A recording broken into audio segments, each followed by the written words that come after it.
আসসালামু আলাইকুম ওয়া রাহমাতুল্লাহ। আলহামদুলিল্লাহ ওয়াহদা ওয়াসসালাতু ওয়াসসালামু আলা মান লা নাবিয়্যা বা'দা। আমি আব্দুল্লাহ বিন আব্দুর রাজ্জাক।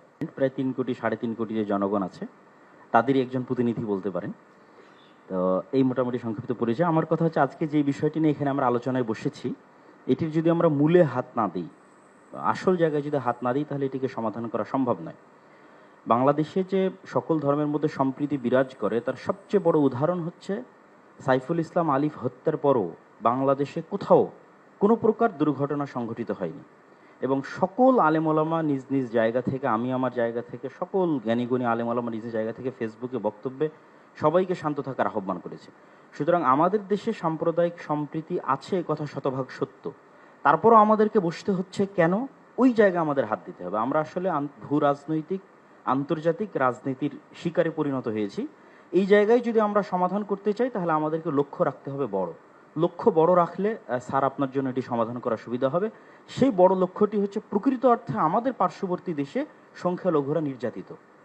পৃথিবীর ইতিহাসে কোথাও এখন পর্যন্ত কোনো ইবাদতখানা এভাবে ভাঙ্গা হয়নি যেভাবে আগামী 6 নভেম্বর শুক্রবারের দিন বাবরি মসজিদ আজ থেকে 50 বছর পূর্বে ভাঙ্গা হয়েছে। পুলিশ হেফাজতে যেভাবে মুসলিমদের হত্যা করা হয়েছে, মুসলিম এমপিকে, রানিং এমপিকে, এভাবে কোথাও হয়নি।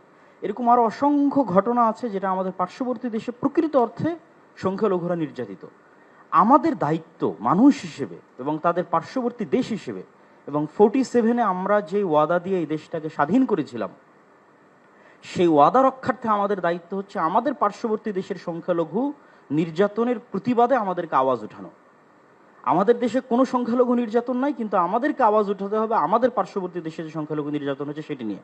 এই জন্য আমি আহ্বান জানাবো আমাদের মাননীয় প্রধান উপদেষ্টার প্রতি যে তিনি যেন এই বিষয়টির প্রতি দৃষ্টি দেন এবং সবাই আপনার সাথে আছে। গতকাল রাজনৈতিক দলগুলোকে দেখেছেন, আজকে ধর্মীয় নেতাদের দেখছেন, সকলেই আপনার সাথে আছে এবং আপনার হাতকে মজবুত করার জন্য দেশে যে জাতিগত ঐক্য তৈরি হয়েছে এটিকে আপনি সাহস হিসেবে ধরে নিন।